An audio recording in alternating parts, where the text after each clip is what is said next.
paz do Senhor. Conto com as vossas orações, com a graça de Jesus, para que nessa noite Ele nos conceda uma palavra segundo a vontade soberana dEle, segundo as nossas necessidades. Nós vamos ler uma porção das Escrituras. Para isso eu convido os amados a abrirem a Bíblia na segunda carta de Paulo à igreja de Corinto, segundo aos Coríntios, capítulo de número 10, versículo 3 ao 6. Segunda carta de Paulo aos Coríntios, capítulo de número 10, versículos 3º ao 6º versículo. Diz a Bíblia: porque andando na carne, não militamos segundo a carne, porque as armas da nossa milícia não são carnais, mas sim poderosas em Deus para a destruição das fortalezas, destruindo os conselhos e toda altivez que se levanta contra o conhecimento de Deus e levando cativo todo entendimento à obediência de Cristo, e estando prontos para vingar toda a desobediência quando for cumprida a vossa obediência. Uma leitura que talvez se diferencie um pouco de algumas Bíblias, de alguns textos, porque lemos na versão da Bíblia de Almeida atualizada. Queridos, penso que todos nós, a maioria daqueles que estão aqui, conhecem um pouco da história da igreja de Corinto. Corinto era uma cidade que se localizava próximo a Atenas, na região, no coração da Grécia, Macedônia de seus tempos. E assim como muitas cidades e muitos territórios, certamente a maioria deles da época que foram escritos evangelhos e que aconteceram os fatos narrados no livro de Atos, Corinto era uma cidade que se tornou uma fortaleza de Satanás. Todo território que desconhece ou que desconhecia Deus, que não conhecia Deus, tornou-se vulnerável para a ação maligna.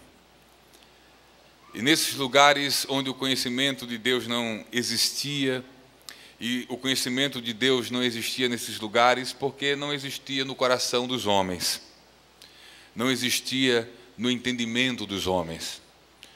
E como não havia o conhecimento de Deus, esse espaço de Deus na vida dos homens ficou um espaço desocupado. E aí, por essa desocupação, as forças do mal se apropriaram da vida dos homens, e se apropriando da vida dos homens, se apropriaram da cultura, se apropriaram da religião, se apropriaram da educação, se apropriaram dos hábitos, se apropriaram dos costumes. Corinto era uma dessas cidades onde Satanás estabeleceu sua fortaleza, e por que não dizer algumas fortalezas, a partir da vida, do coração, do entendimento, da mente dos homens. Nós poderíamos enumerar algumas dessas fortalezas estabelecidas a partir das fortalezas espirituais. Ora, se Deus não ocupa o seu devido lugar na vida do indivíduo, esse lugar da ocupação de Deus é espiritualmente ocupado por outros seres, no caso, por demônios que oprimem e que promovem toda sorte de diversidade religiosa, de idolatria, de feitiçaria, das mais diversas práticas que são condenadas e abomináveis por Deus. Corinto, não diferente das cidades da sua região, era um berço de idolatria. Era um berço da ação demoníaca por trás dos ídolos, que são os demônios que estão por trás de toda a prática idólatra. Corinto, também, por uma questão de consequência natural dessa ação demoníaca no âmbito espiritual, se tornou-se também aquilo que se classificou nos seus dias como a capital da imoralidade. A prostituição em Corinto, inclusive associada ao culto, era muito conhecida, de forma que alguns comentaristas bíblicos dizem que nos dias da igreja de Corinto, nos dias do apóstolo Paulo, se alguém quisesse na Grécia ou em qualquer parte do mundo ofender uma mulher, a chamaria de mulher de Corinto, porque essa descrição, essa afirmativa associaria aquela mulher à prática da prostituição. Corinto foi berço de idolatria, Corinto foi berço de imoralidade, e Corinto também, por ser, na época, um grande centro comercial, era um lugar onde o coração dos homens estavam voltados para o materialismo, para o dinheiro, para os ganhos, para as finanças. Era um ambiente, era um espaço totalmente averso à possibilidade do Evangelho encontrar guarida, encontrar espaço, do Evangelho progredir ali. Essas são algumas fortalezas espirituais, morais, fortalezas que envolvem as questões materiais e tantas outras que poderíamos enumerar.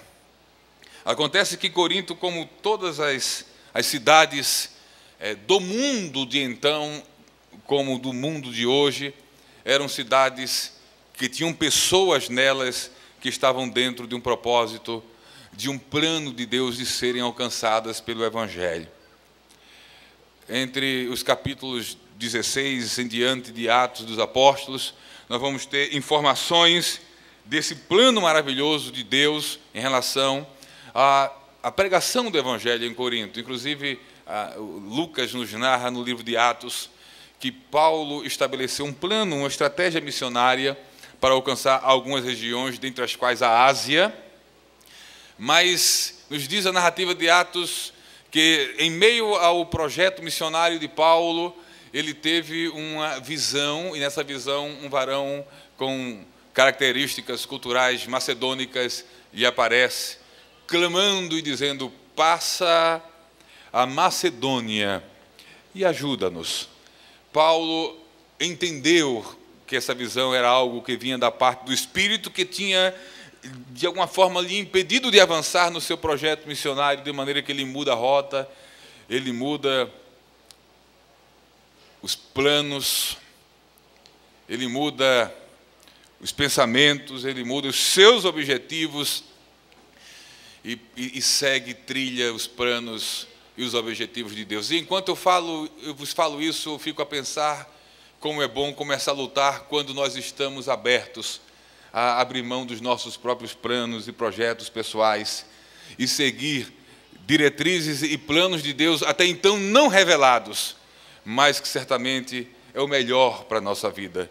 Qualquer plano de Deus, qualquer que seja, para nós é muito melhor do que aquilo que pensamos para nós mesmos. Então Paulo segue a diretriz, segue o plano, segue a orientação de Deus, e nessa sua obediência ele alcança as regiões da Macedônia.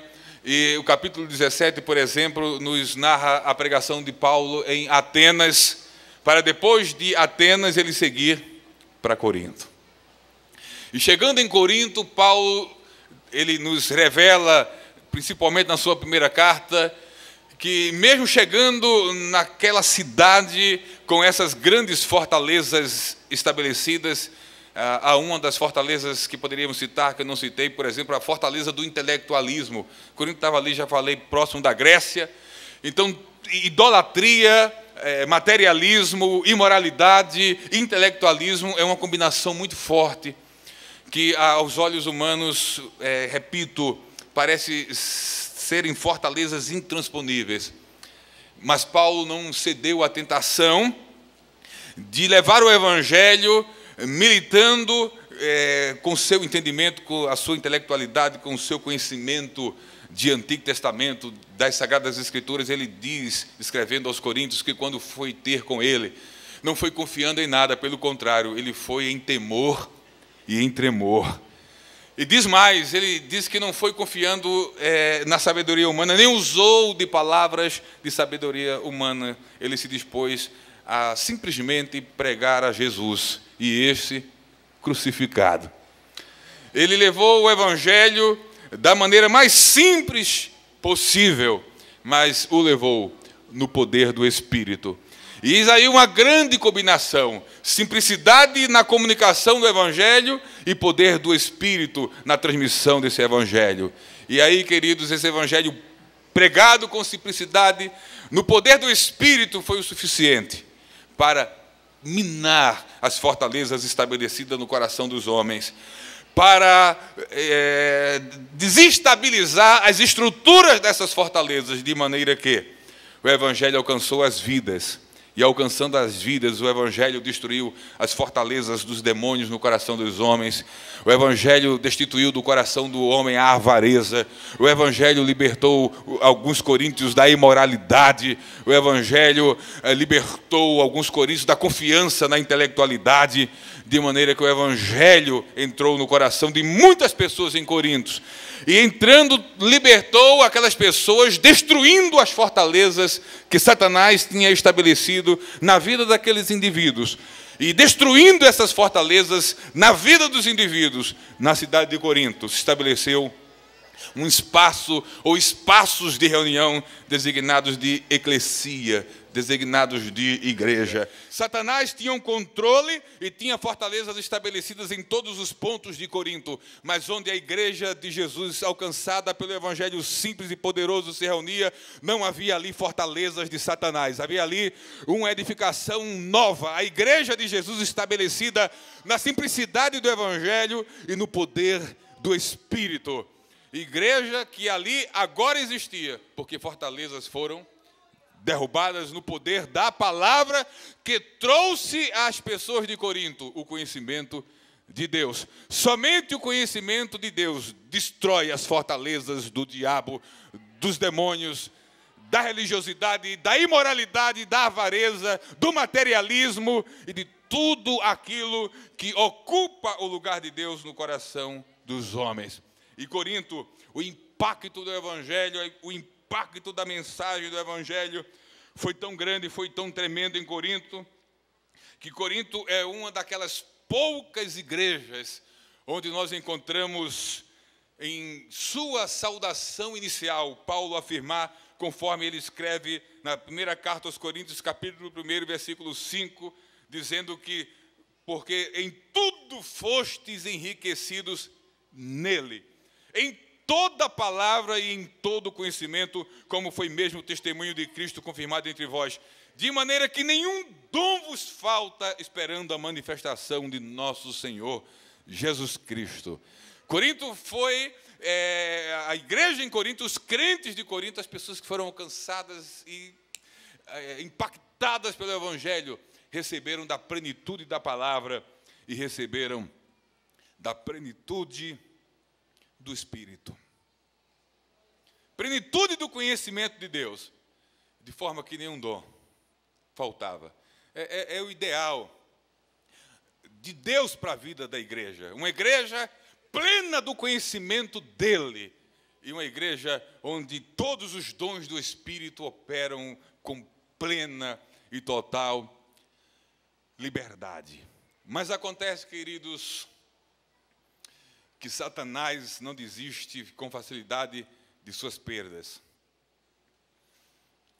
As fortalezas que foram destruídas na vida daqueles crentes, daquelas pessoas de Corinto agora crentes, os lugares que foram desocupados e agora ocupados pelo Espírito, continuaram sendo objeto de desejo de Satanás.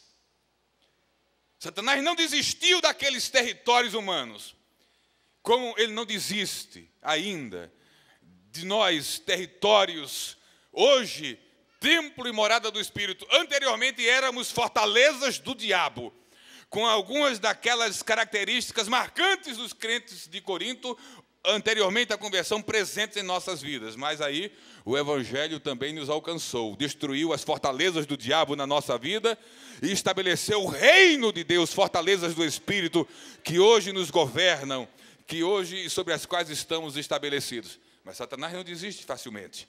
E ele ficou cercando, observando e procurando espaços na vida da igreja. E sabe, ele encontrou. Aquela igreja plena do conhecimento da palavra, onde os dons do Espírito se manifestavam de maneira abundante, começou a dar brechas para que Satanás viesse se introduzir novamente e procurasse ocupar os espaços dos quais ele foi expulso e destituído, e procurasse agora reconstruir as fortalezas que foram destruídas pelo poder do Evangelho. E repito, ele encontrou lugar na igreja. Mas por que ele encontrou lugar na igreja? Porque ele encontrou lugar no coração e nas mentes dos crentes da igreja. E ele encontrou lugar para reconstruir o quê? Um olhar sobre as duas epístolas de Corinto vai nos dar algumas pistas acerca disso. Você abre a primeira carta de Paulo aos Coríntios, por exemplo, e já no capítulo 3 você vai encontrar que Satanás lá encontrou brechas nas dissensões, nas facções, nos diversos grupos que se estabeleceram dentro da igreja de Corinto. E por que esses diversos grupos se estabeleceram dentro da igreja de Corinto? Ora, grupos, facções, partidarismo só se multiplicam e se estabelecem nas igrejas quando há diversidades de interesse. Quando o interesse é único e comum, não há partidarismo, não há grupos. E principalmente quando esses interesses são para a glória de Deus e nascem do coração de Deus. A igreja deve militar em busca desses interesses únicos que nascem lá no trono e no coração de Deus. E militarem e primarem por esses interesses, por essas causas. Corinto se estabeleceu nessa igreja, facções, partidarismo. Por quê? Porque havia interesses pessoais, haviam preferências pessoais. Não devemos ter preferências pessoais na igreja.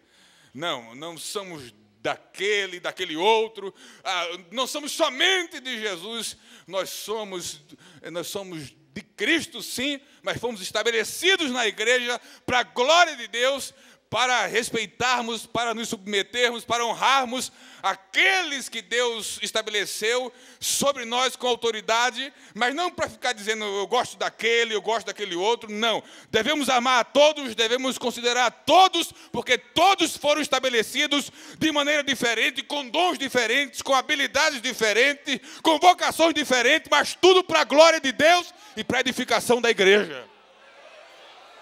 Não. Nada de preferencialismos.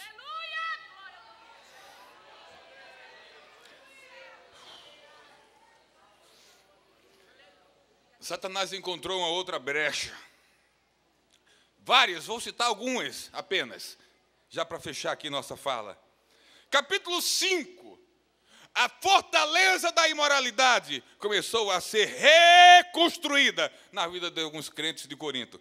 Paulo, para o nosso assombro, começa o capítulo 5, verso 1, dizendo: geralmente se ouve que há entre vós fornicação, e fornicação tal qual nem ainda entre os gentios, como é haver quem abuse da mulher de seu pai. Paulo está dizendo, há um escândalo de imoralidade tão grande na igreja, que nem entre os não crentes a gente vê coisa igual. Queridos, que coisa terrível. Paulo buscou um referencial ou algo lá fora pior do que acontecia na igreja e não encontrou. E o pior é que ele se assombra, porque diz, vocês estão tão inchados que nem ao menos ficam tristes com isso. Vocês parecem que estão lidando com uma coisa normal, mas precisamos entender que o pecado não é normal, a prostituição não é normal, o adultério não é normal, nada, a imoralidade não é normal. No dia em que nós olharmos para o pecado de imoralidade e isso nem nos entristecer, é sinal que as fortalezas de Satanás foram reconstruídas na nossa vida.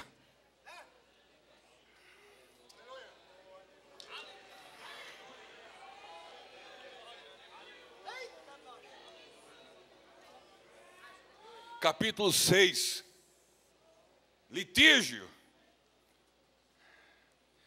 Ousa algum de vós, tendo algum negócio contra outro, ir a juízo perante os injustos e não perante os santos? Numa linguagem popular e contemporânea, crente botando o outro na justiça. Crente botando pastor na justiça, pastor botando crente na justiça, obreiro botando ministério na justiça, uma vergonha para o evangelho. São fortalezas do diabo sendo reconstruídas no seio da igreja de Deus.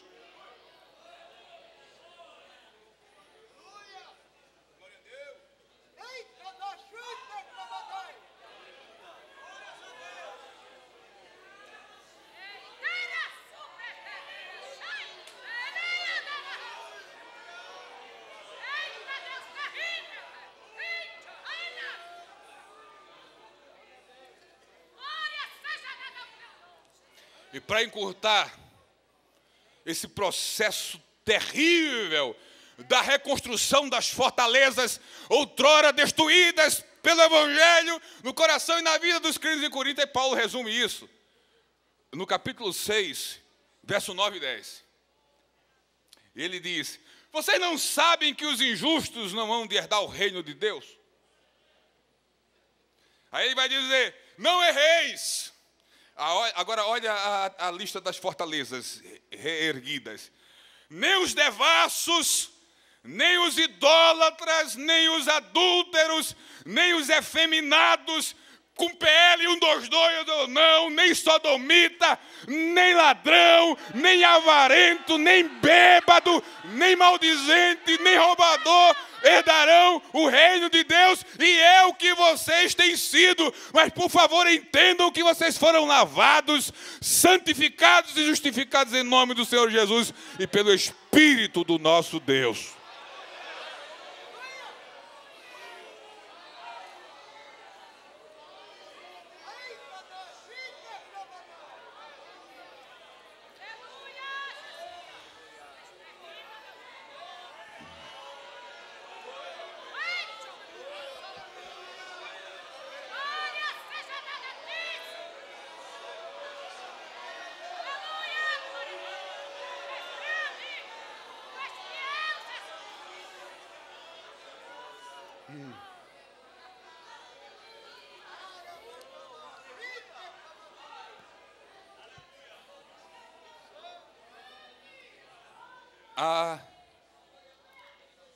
Há entre nós nessa noite crentes que por falta de vigilância, por negligência, deram lugar e na sua vida Satanás reconstruiu algumas fortalezas ou está em processo de reconstrução.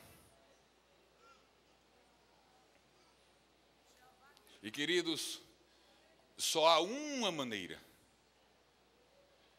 das fortalezas que se reerguem, que são reconstruídas, serem novamente destruídas. Porque o evangelho que destruiu uma vez é poderoso para reconstruir quantas vezes for necessário, para destruir de novo. E no poder do Espírito, nossa vida, nossa mente, nosso ser novamente do Senhor de forma plena.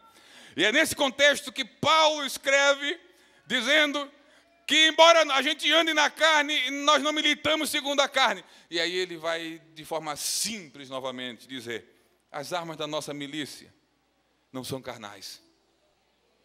Paulo fala para uma igreja onde algumas fortalezas se reergueram. Ele diz: mas as nossas armas são poderosas em Deus para a destruição de fortalezas, destruindo os conselhos e toda altivez que se levanta contra o conhecimento de Deus. Fortalezas só são restabelecidas quando o conhecimento de Deus se vai, ou é esquecido, ou é negligenciado. Mas Paulo diz: há armas que não são carnais, são espirituais, que trabalham contra tudo que se levanta, que vai de encontro ao conhecimento de Deus. E que armas são essas? São armas simples. É a arma da oração. arma da oração, uma das mais poderosas e eficazes, mas por falta de uso, Satanás tem erguido fortalezas. Uma outra arma simples, a palavra de Deus. A leitura, o conhecimento, mas acima de tudo, a prática da palavra de Deus. Eu desafio no Espírito Santo qualquer crente, irmão amado em Cristo Jesus, que na vida fortalezas foram reconstruídas, se não disserem que negligenciaram a oração ou a leitura e o estudo da palavra de Deus. Porque são armas poderosas que mantêm no chão as fortalezas que o Evangelho destruiu. Em nome de Jesus, mantenha no chão, mantenha nas ruínas as fortalezas uma vez destruídas pelo poder do Evangelho na nossa vida. Mas elas só podem se manter no chão se vivenciarmos, se tomarmos de novo as armas da nossa luta, da nossa milícia, da nossa corporação espiritual, que não são carnais, mas poderosas em Deus, para a destruição das fortalezas. E essas armas destroem os conselhos, as ideias, os pensamentos que levam a essas práticas que são condenadas pela Bíblia. Mas essas armas fazem mais. Essas armas ajudam com esse conhecimento de Deus, diz Paulo, que leva cativo todo entendimento à obediência a Cristo. E essa figura de linguagem é muito forte. Ele diz que quando a gente retoma as armas, a oração, a confiança no poder da oração, a leitura da Bíblia, o poder do sangue de Jesus que purifica, limpa pecados e consciências, quando essas armas espirituais são retomadas, ele diz que faz uma coisa tremenda. Essas armas pegam o nosso entendimento, o nosso intelecto. Essas armas levam isso cativo. Isso é muito forte, essa figura. Quando nos entregamos à oração, à palavra e às armas espirituais, essas armas pegam o nosso entendimento, se apropriam dele e levam presos, cativos a Cristo Jesus. Que coisa tremenda. Cativo ao entendimento, à obediência de Cristo. Que arma poderosa. Repito, pegam o nosso entendimento, aprisionam e levam esse entendimento preso, cativo, à obediência. E Paulo termina nessa versão, esse texto, com uma declaração tremenda. Ele termina dizendo: e estando prontos para vingar toda desobediência. E aqui ele nos revela pelo Espírito de que forma a gente vinga a desobediência, ou se vinga dela. A gente vinga a desobediência obedecendo.